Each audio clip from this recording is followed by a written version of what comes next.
Hello everyone, welcome back to the Born Again Original. This time it's going to be a little bit of a different video in the sense that I have multiple topics for you guys. So I'll just start it off with the first topic. It's going to be on, one sec, let's see what I have in my notes. So the first topic I have for you guys is going to be the 2024 Grammys. I honestly, I watched this myself live. And I only really noticed two things about the Grammys. I don't know if I just wasn't being observant enough, but I only noticed two things. I'll find it for you guys real quick here. So this is going to be John Lennon and Yoko Ono's son, who was accepting an award for them. And he throws up some interesting hand signals during this video. We'll see if this is the right clip that I picked. To honor with this film. We want to thank our executive producer and creative partner. Oh, he switched it. Limited with this film. We want to thank our executive producer and boom. We see the satanic hand gesture right there. He's letting them know his allegiance to these people. His dad literally wrote a song about God not being real and heaven being fake, and how that he wishes the world would join them in thinking this way. You know, that's just giving homage to the Beast 666, Aleister Crowley, who they put on their album, the Beatles did. So it makes perfect sense that even his son would be an enemy of Christianity, an enemy of humanity. You know, they all are into it. Yeah, just shows that it's generational, right? So the next thing about the Grammys I'm going to show you is going to be the John Cena skit. You guys have all seen it. But we're going to watch it together. Okay, so it's so funny they did this for costume design, right? And they had him naked. A lot of people were calling this a humiliation ritual. If he actually was naked, for sure humiliation ritual. For sure he's on to the next level in the cult. But it's costume design, okay? So we have to understand that if you look at how jacked John Cena is, he's like probably over 50 these days. So if you're looking at how jacked John Cena is in this video, I feel like that it's probably one of those silicone bodysuits. Either way. 50th anniversary of what used to be the craziest moment in Oscar history at the 46th Academy Awards in 1968, which a nude man ran across the stage. I can't come there. Do the thing. Excuse me for a second. What's going on? You're supposed to run across the stage. I changed my mind. I don't want to do the streaker bit anymore. What do you mean you don't want to do the streaker bit anymore? We're doing it. Be fun. Dude, I don't rest.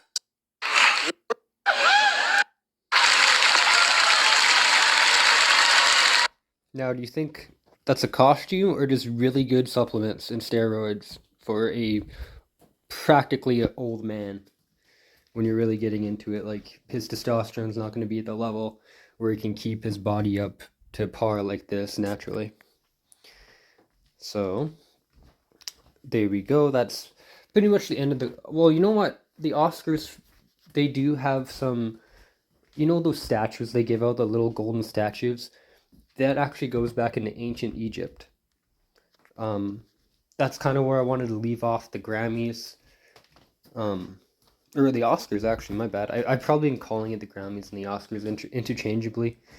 I did mean the Oscars the whole time. The Oscars, they do have a golden statue they give you that if you look into it, like honestly, Google it after this video, and you will see that there's a lot of similarities between the statues they used in ancient Egypt and the ones they give out at the Oscars. Makes a lot of sense. Anyway, on to the next topic. So our next topic is going to be on Fortnite and their newest season. So Fortnite, you know, one of the most popular games in the world. One of the most popular games in the world is paying homage to the fallen angels, or the Nephilim. We would know that the like figures like Zeus, those pagan gods, all those deities, they relate back to the pre-flood world and how the world used to be before, when fallen angels and their offspring would walk among us. So we know demigods and those lowercase g gods, those are evil. And the Freemasons and the cults of this world, the ones who are like established in ancient knowledge that go back to like Egypt and Babylon and all that, they worship these same deities.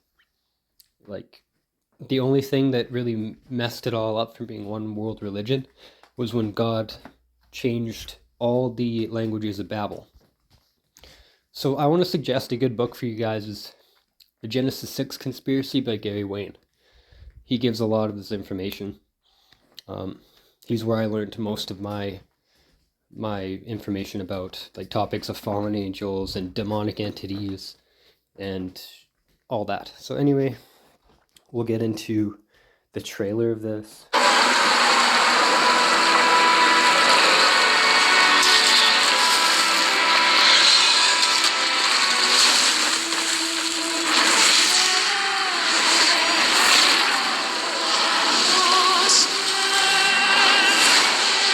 So Mount Olympus is actually Mount Hermon, where the fallen angels fell. The Watchers, they would call them, they fell, they went to Mount Hermon. They made an agreement that they would take wives, human wives, and make hybrids, half human, half god. So they were obviously giant people. But when you're thinking of, when you see this stuff, just remember that's what they're paying homage to. And they're making it seem like it's all glorious, it's all godly, it's all great to be at Mount Olympus. Like it was all demonic. Like these deities, when they were on Earth, they hated people. That's why they would steal women and take them and forcefully make them make these children, right?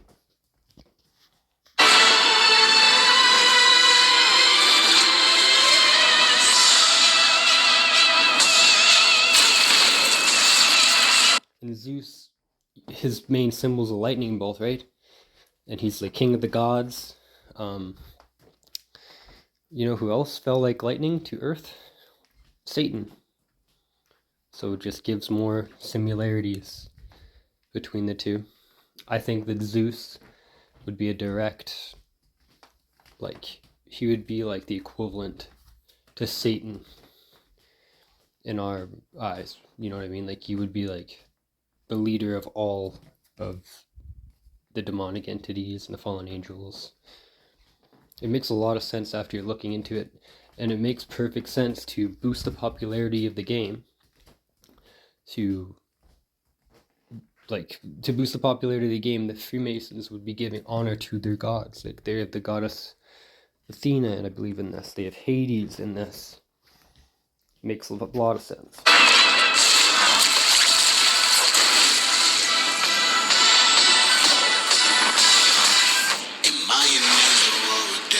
You see Aphrodite.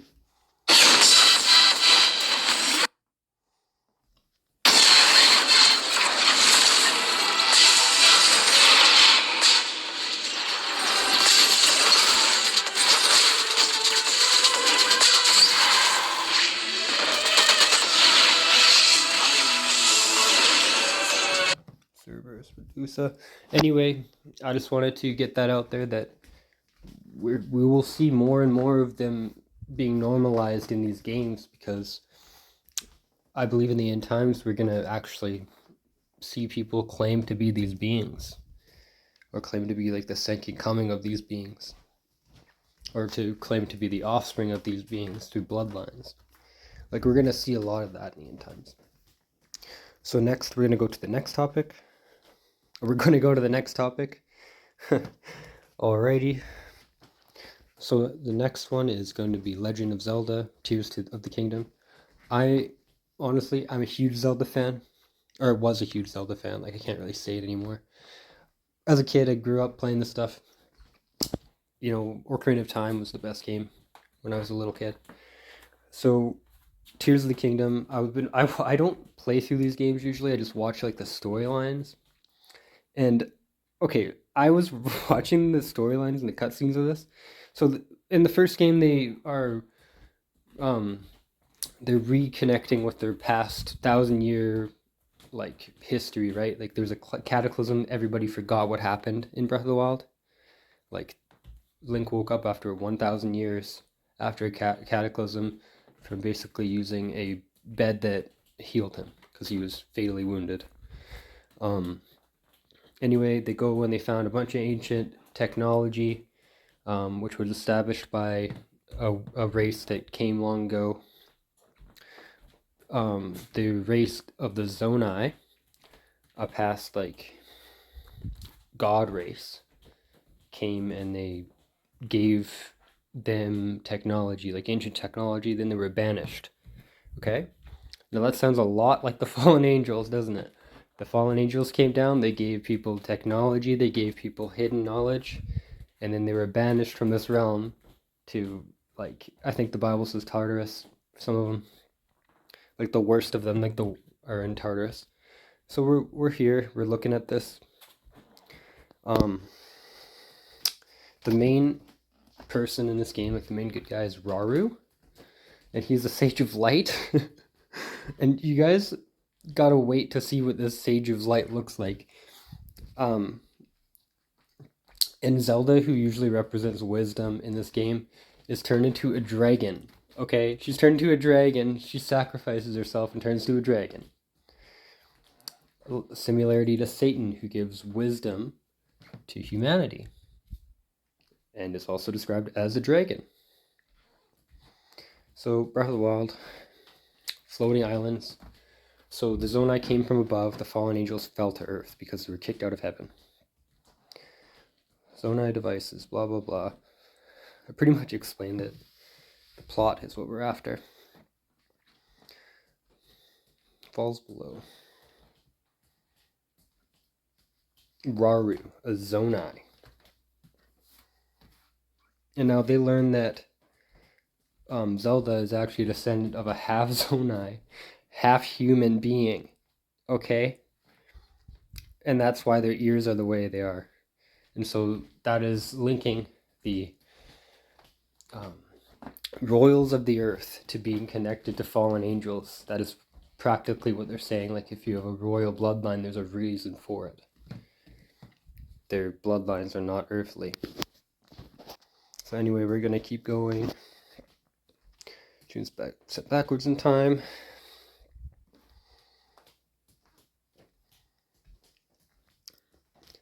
Okay. Light Dragon. The Light Dragon is Zelda, right? So keep in mind, Rauru, I'm going to show you a picture of Rauru next. And so Rauru is Sage of Light, right? So this is King Rauru. That's his wife, who's a human being, a Hylian. Half human, half goat, which is not necessarily what they looked like. The goats are representative of fallen angels, fallen beings, Satan, demons. They disobey God. They're disobedient, like goats are. Like they don't want to listen. And look, he has a third eye on his head as well. So they're showing you that their Sage of Light is Lucifer himself, and that they also are hinting at half human, half fallen angel hybrids. They're also preparing us to accept fallen angel technology in the future. Like they know that there was higher technology in the past. If you look at, there's a guy who does interviews with Joe Rogan. He's always talking about it. Ancient technologies, secret sciences. That is what they're with this game. If you don't know beforehand, you're gonna easily get indoctrinated by this game if you don't know what their goal is. And their goal is to get you to worship fallen angels and demons. and Satan, right? And the whole, they're just trying to get you to worship demons.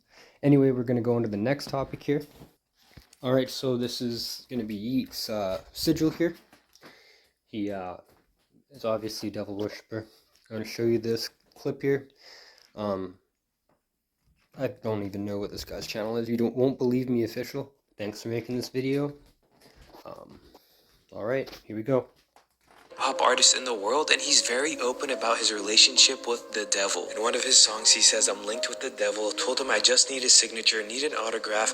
I ain't sold my soul, I just donated it to you." This is the chain that he wears, and we all...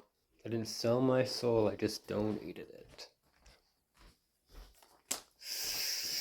That speaks volumes about how he feels about Jesus and how he feels about regular human beings who aren't enlightened with occult information, you know what I mean? I just donated my body, my soul, to work for the devil. He's not even selling it. He's not even doing it for personal gain. He's just doing it just cause. That's what it sounds like to me. Jesus was crucified on the middle cross, and his middle cross is upside down, representing the Antichrist. He says in one of his songs, "Upside down T, the devil, this is the one that's protecting me." He also tells us how he got so rich. "I got the devil on my phone, and he told me keep doing this. The devil taught me how to get rich. How many bands? 666. He tells us how he did it. I went and tatted a demon on me, then this shit started to happen. This shit started to work. Are you kidding me right now?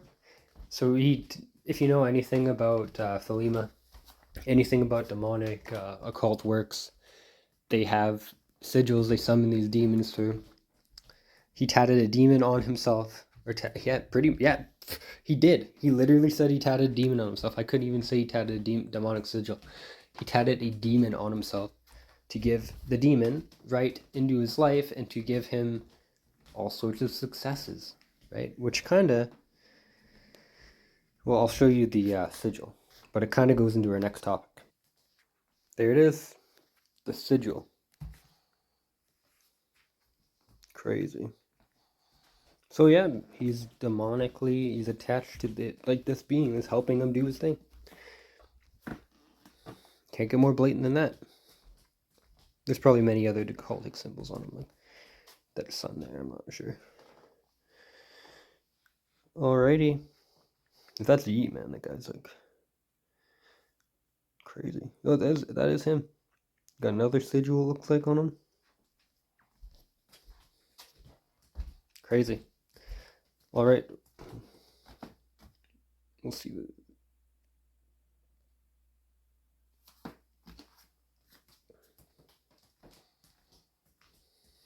Sigil used in chaos magic. Okay.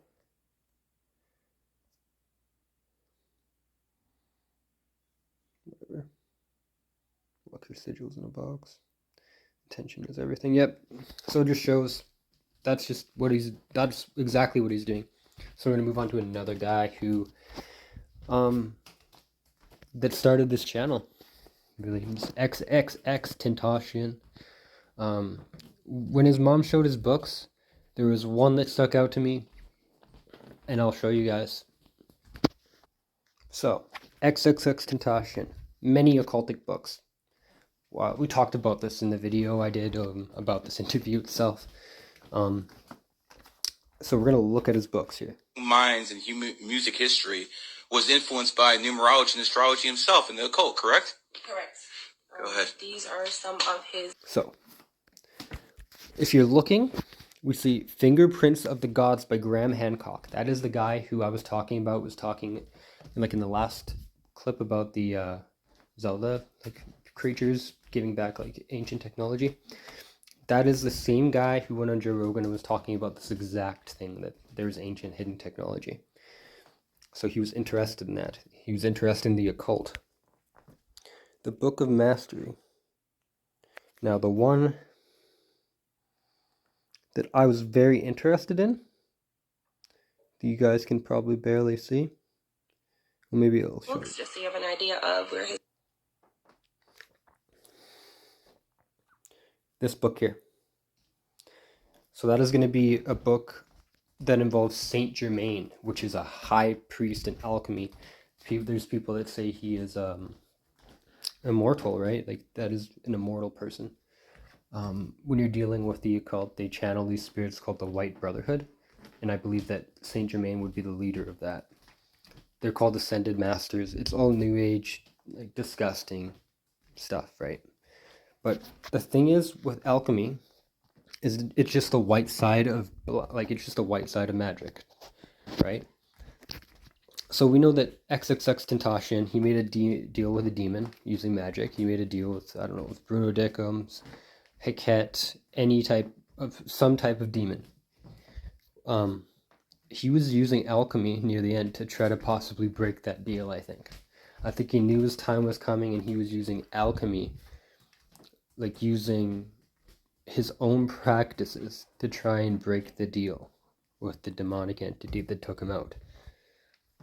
That's what I think is like possibly the goal of his. Because, you know, he was speaking out near the end. That is why he got killed. The thing is with when you're an occultist and you think that you are smarter than the demons or the influence that you have, like I think that XXX knew that he could make this deal, get power, because if you look at old interviews of him before he even met Bruno, he was still talking about Luciferian ideals, energies of the universe, all that. He knew about this stuff beforehand. So I think that once he met Bruno and realized that there's a lot of occult power there, I think that he knew that he could make the deal and possibly try to get away and break the deal. I don't know, what do you guys think about that? That's just a theory of mine. I'm going to show you a little bit about Saint Germain and then we're going to end the video. Alrighty, so the Count of Saint Germain, he was a European adventurer. This is where the legend kind of comes from. Mysterious background. They call him the Saint Germain. Life and career. He was someone who just would bring people jewels randomly. He was said to be very smart, said to be like 3 languages or something. Spoke Italian and French, right?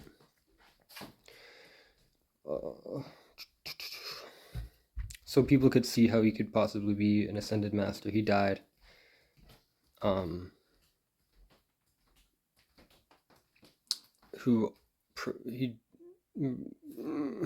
He went to Altona. He made an acquaintance with Prince Charles of Hesse Castle, who had been interested in mysticism and several secret societies. We're not going to look too much at this guy. So this guy was into the occult. He was a pagan, right? They try to hide their pagan by making it look royal, right? Most of these people came from like the Hittites and the Canaanites and the tribes that like David was trying to wipe out alongside King Saul.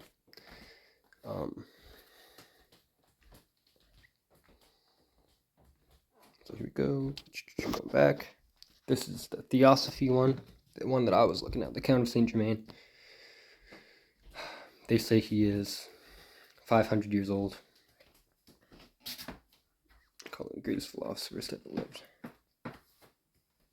Oh, maybe I just looked at this. Theosophy. I might have to go to like a New Age website to kind of show you guys what the Count in Theosophy. Okay. New Age in the culture of the Age of Aquarius. Age of Aquarius is essentially the age that Aleister Crowley was trying to bring in. Maybe I'm losing my mind there. I thought that it was the Age of Horus that he was trying to bring in.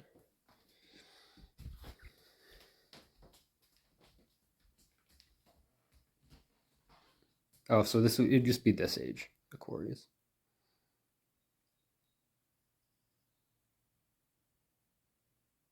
The age. Aquarius will arrive in. Okay.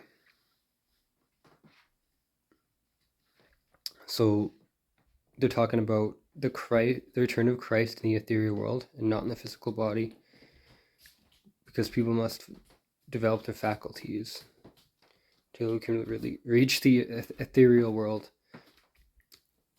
and the incarnation of Ahriman Zoroaster's destructive spirit that will try to block the evolution of humanity. The evolution of humanity is just going into Luciferianism, essentially. But yeah, the legend.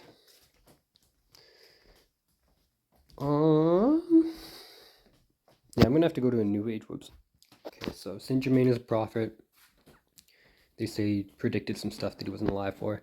The most lasting myth surrounded Saint Germain is that he's an ascended master. Many have claimed to have encountered it over hundreds of years.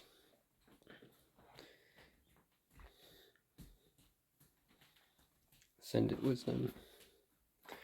The group of souls who allegedly earn the right to ascend and return to Earth from time to time as teachers, or just teach from a higher plane of existence. Saint Germain is one of the ascended masters who include Madame Blavatsky. That is an occultist. That is a witch. That's a dark witch. Madame Blavatsky. So this is who they believe is going to be. Like Madame Blavatsky, I believe she was like very, very, very connected to Aleister Crowley. But I could be wrong on that one. Anyways, I just want to thank you guys for listening to this video. I knew there was quite a bit of topics, but you know, I couldn't make a video on each one separately. I just kind of had to put them all together. So if you guys like this format of video where I'm just talking about a few separate different things, let me know in the comments below, and I really appreciate it. Thank you guys for watching, and I'll see you guys for the next one. Bye for now.